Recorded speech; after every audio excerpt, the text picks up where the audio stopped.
Donc Figma avait sa conférence annuelle qui s'appelle la Config, conférence Figma Config. Ouais, Figma du coup qui est un logiciel de design d'interface, de design graphique, voilà, que j'utilise et que beaucoup de monde utilise. C'est le leader sur le marché actuellement, qui permet de faire de l'édition graphique, de prototypage, mais plein d'autres choses aussi. Ils ont annoncé leurs updates dans leur keynote, comme ça, il y avait une nouvelle interface, il y avait un nouveau logiciel qui s'appelle Figma Slide pour faire ses PowerPoint de façon beaucoup plus facile, etc., etc. Et une des annonces principales était l'IA. Bon, sans grande surprise, mais tout comme toutes les grandes boîtes de tech, on doit un peu se positionner. Et du coup, ils ont sorti leurs updates d'IA. Updates d'IA qui viennent toutes d'une entreprise qui s'appelle Diagram, qu'ils ont acquéri l'année dernière. Donc, au niveau des surprises, il n'y en avait pas beaucoup. Mais ça a été du coup ajouté, on va dire, nativement dans le software. Oui, parce qu'ils ont pas inventé un truc, ils ont racheté une boîte qui faisait de l'IA, un peu de design, et ils l'ont intégré dedans. En gros, ça marchait par le biais de plugins. Ils ont acquis cette boîte et là, ils ont vraiment intégré le truc. Donc, ils ont dit, c'est gratuit jusque fin 2024. Et en 2025, nous annoncerons nos prix, quoi. Donc, on a des chances en plus pour que ce soit payant en plus, parce qu'on rappelle, ça coûte assez cher de faire ce genre de requête. Mais là, il régale pour qu'on fasse les bêta-tests. Et donc, parmi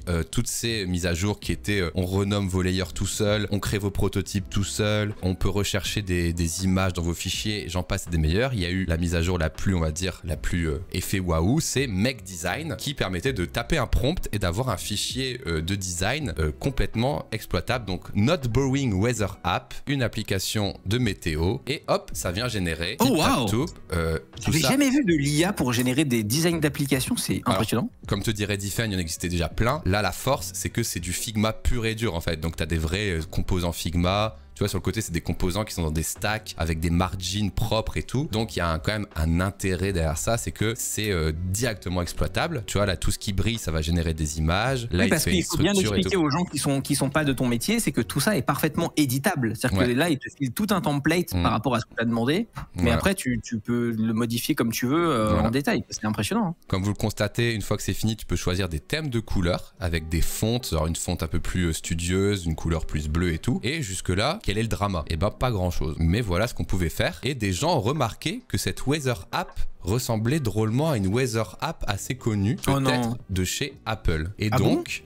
Ouais. Ah oui, remarque les petits éléments aussi, oui. Et en gros, tout est parti de ce tweet de Andy Allen qui dit, hop, l'IA de Figma semble plutôt fortement former des applications déjà existantes. Il s'agit d'une application météo utilisant la nouvelle fonctionnalité de Make Design et les résultats sont essentiellement l'application météo de Apple. J'ai essayé plusieurs fois de le mettre en route et à chaque fois ça me donne le même résultat. Donc en gros, il s'est plaint en disant franchement tu fais Make Design appli météo, c'est tout le temps l'appli Apple quoi, tout le temps quoi. Et littéralement regardez à droite c'est 3 générations. Je sais pas si sur Twitter je peux zoomer, non ça marche pas. Mais vous voyez que c'est tout le temps avec le même, la petite vague, elle revient vraiment beaucoup de fois. C'est vrai que je n'avais pas remarqué. C'est vrai, ouais. Voilà. Il faut savoir que l'IA de Figma Make Design, elle est, on va dire, en bêta, quoi. Lors des démos, c'était très cool. Ils faisaient des applications pour commander des pizzas. Mais le truc, c'est que ça a été retweeté par Dylan Field, donc le CEO de Figma, qui a déclaré dans un thread de plusieurs étages ses explications. Comme nous l'avons partagé à la config la semaine dernière, ainsi que sur notre blog, la fonctionnalité Make Design n'est pas formée sur le contenu Figma, les fichiers de communauté ou les conceptions d'applications. En d'autres termes, les accusations autour de la formation de données dans ce tweet sont fausses. Donc voilà,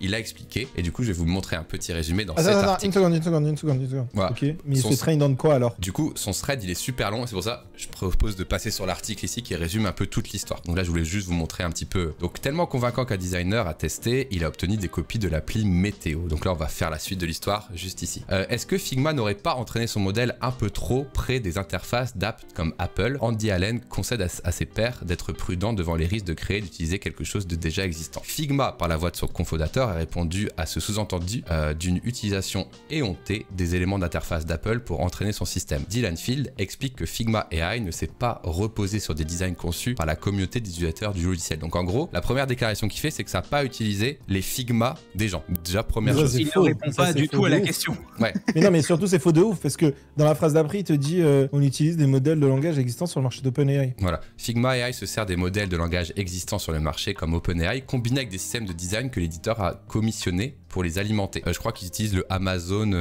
la génération d'Amazon. C'est là qu'est le problème sur ces styles d'interface qui ont été créés pour l'occasion et dans un délai trop court, reconnaît Dylan Field. Figma tenait sa grande conférence il y a 2 semaines. Il n'y a pas assez de tests, il y a un manque de diversité, de variété sur les éléments utilisés pour entraîner ces modèles, avec comme corollaire de générer une interface dépourvue de toute originalité. alors qu'il s'agit au contraire d'aider les designers à concevoir des contenus qui puissent se démarquer. La fonction de création d'une interface par invite textuel a été directement ensuite désactivée le temps de la retravailler. Et c'est surtout cette deuxième partie qui est assez étonnante, c'est qu'ils ont instantanément, moi ce matin je voulais la retester une deuxième fois, ils l'ont instantanément désactivé. Ils ont juste des détus, quoi.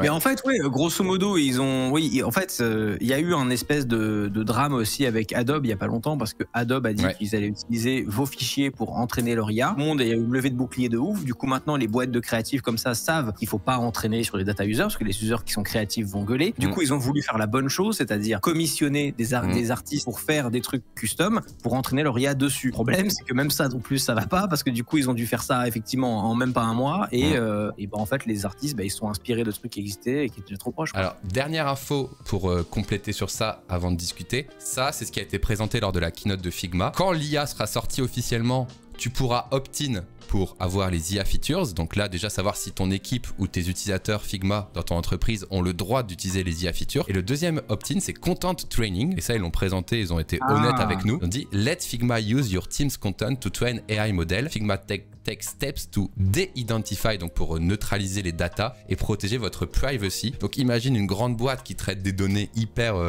risquées. Est-ce qu'elle va oser cocher le Content Training ou pas? Ça, c'est un autre débat. Mais là, actuellement, l'IA, elle est sortie alors que personne n'avait coché ça, donc ils ont bien dû s'entraîner sur des trucs auparavant. Moi, en vrai, le truc de laisser l'IA s'entraîner sur ton travail, selon ce que tu fais, parce qu'évidemment, il y a certains clients avec qui tu pourras pas faire ça, mais ça me choque pas énormément si tu as des avantages. C'est-à-dire que ça pourrait être un peu en mode, l'IA est gratuite si tu nous laisses nous entraîner sur tes résultats, ou tu vois. Parce qu'en fait, si c'est sans aucune contrepartie, bah non. Je suis un peu d'accord avec ça. Si tu actives AI features, tu pourrais du coup laisser entraîner, tu vois, mais bon. Alors, si je peux me permettre, c'est très différent. Content training, il t'explique Figma Tech Step to de-identify data. C'est-à-dire qu'ils anonymisent les données, tu vois. Ouais, mais ils prennent ton design quand même. Exactement. Genre, content training et après de-identify data and protect your privacy, ça ne veut rien dire. Genre, ça veut juste dire, on peut quand même se servir si on veut. Bien sûr. Genre, mais il sera écrit étoile, étoile, étoile à la place de mon numéro de CB dans ma maquette, par exemple. Alors, moi j'ai une question. Bah, si je sais pas si t'as fini ta news. Ouais, juste ce que je voulais juste rajouter, que effectivement, pour rebondir sur ce que disait Hardisk, c'est vrai que si tu actives AI features, je serais pour que ça active content training aussi, parce que si tu utilises, faut que tu nourrisses. Et peut-être si tu nourris, tu pourras avoir des réducs sur le prix. Mais ça viendra ça en 2025. Voilà, c'est tout ce que je voulais dire. Vas-y, Diffen. Alors, moi j'ai juste une question. Aujourd'hui, avec Figma, c'est possible de créer des templates, des interfaces, etc. Est-ce que c'est possible en important des JSON ou en important des fichiers de config? Ouais, en gros,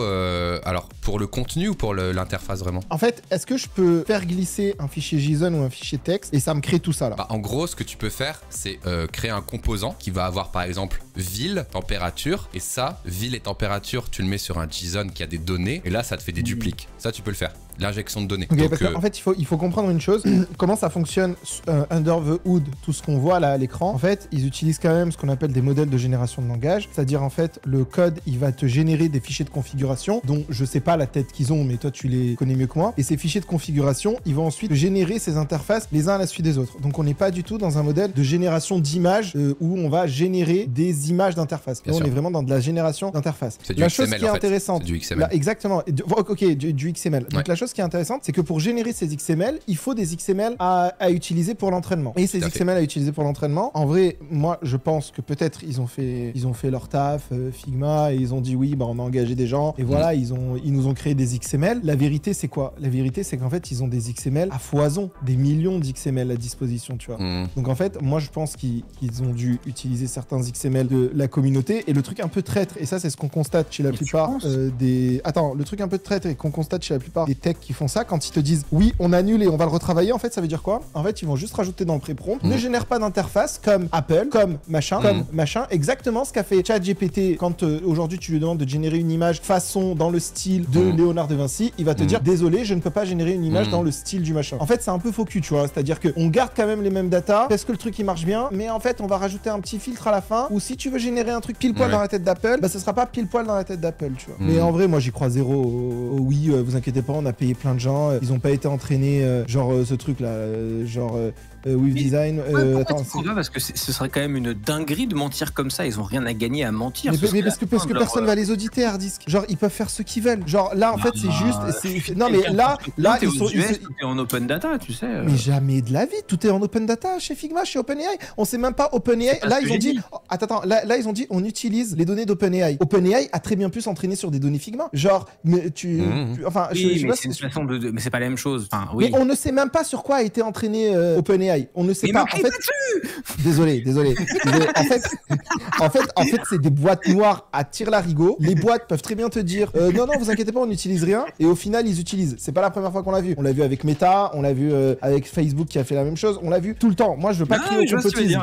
Je veux pas crier au complotisme, mais en fait, les boîtes peuvent prendre des postures en mode vous inquiétez pas, on n'utilise pas vos données. Mais OpenAI l'a fait. Mais nous non. Mais OpenAI l'a fait. Oui, c'est une façon de déplacer la responsabilité ailleurs, quoi. Ouais. En tout cas, dès que le content training sera sur des comptes qui ont accepté en 2025, il y aura plus de problème parce qu'il y aura plus de diversité. C'est-à-dire que là, c'est comme si la seule weather app qu'ils avaient scannée, c'était celle d'Apple et que du coup, à chaque fois que tu redemandes, c'est tout le temps la même, quoi. Mais dans un an, quand ils auront train sur assez de personnes qui ont accepté dans Figma, le problème sera résolu. Donc en gros, ils essayent de temporiser un peu là-dessus, quoi. Mais moi, j'ai une question pour le designer qui est monsieur Bastille ici présent. Est-ce que c'est pas aussi un ultra gros biais des designers, de certains designers peut-être, qui ont tendance à poncer le design system d'Apple à la moelle? Bah ouais, en fait, le truc, c'est que...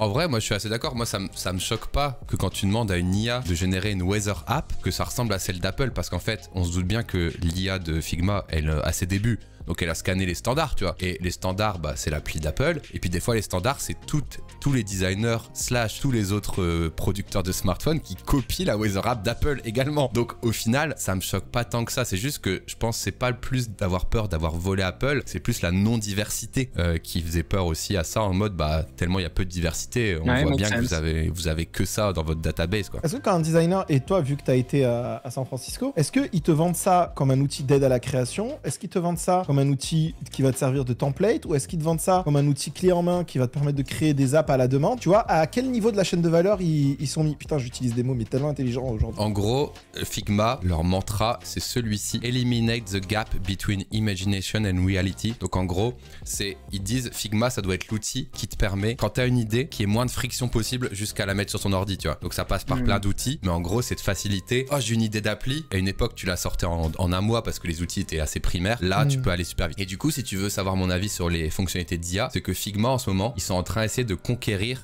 les utilisateurs débutants. Si tu veux, eux, ils ont besoin des utilisateurs, on va dire, low level, pour que ça convertisse de plus en plus de gens à aller sur Figma et à faire leur recherche dessus. Et on va pas se mentir, à prendre le travail de Canva, par exemple. Canva qui est hyper facile à prendre en main. C'est quoi que littéralement, tu peux littéralement, toi, tu me dis oui, mais j'aurais bien aimé tester, voir et tout. Ouais. Tu peux littéralement aller sur ChatGPT ou Claude AI et lui dire génère-moi un XML du composant pour importer sur Figma, un truc météo, et tu l'importes à la main et voir à quel point c'est différent, tu vois. Ouais, c'est sûr. Après, tu vois, j'ai testé, moi. J'ai testé et je voulais juste retester cette semaine et j'ai dit ah, c'est plus là. Et on m'a dit ouais, c'était désactivé il y a 1 heure et du coup, j'ai vu la news. Voilà. Ouais, mais tu peux le faire à la main. C'est ce que je veux te dire. Tu vois. Tu dis juste génère-moi un fichier XML d'un composant pour une app météo et tu regardes ce que ça donne. Mais tu sais, des plugins qui font ça, j'en ai 2-3 déjà d'installer. Là, la vraie plus-value, c'est que c'était embed Figma.